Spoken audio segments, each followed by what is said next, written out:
Okay, what are you up to now? So now I'm adding water, this watering bucket. And this water comes from city water, so it has chloramine in it. So because chloramine kills microbes, it kills the microbes that are in the compost tea. I've added, you're supposed to add ascorbic acid to it. I'm not sure how much. I use something else they use for fish tanks. I'll be changing that really soon because it seems like the best way to neutralize chloramine is with ascorbic acid.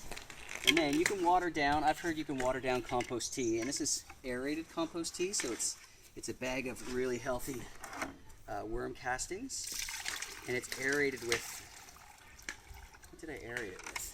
An aquarium pump with air for over 36 hours, and put some molasses in there for the microbes to feed off of. So they basically turn that handful of soil, or that cup of soil, into the equivalent of like a yard of worm castings, the equivalent of how many microbes would be in a yard of it. So now I'm putting this as a soil drench all over the plants. Makes them healthy. What are microbes? Microbes like bacteria and fungi and all sorts of other microbes, and we have a crying baby over there. Okay, going. He's more important than microbes, but he'll be eating the food, so he'll be happy. And he's eating berries. I gotta You go okay, get buddy? him.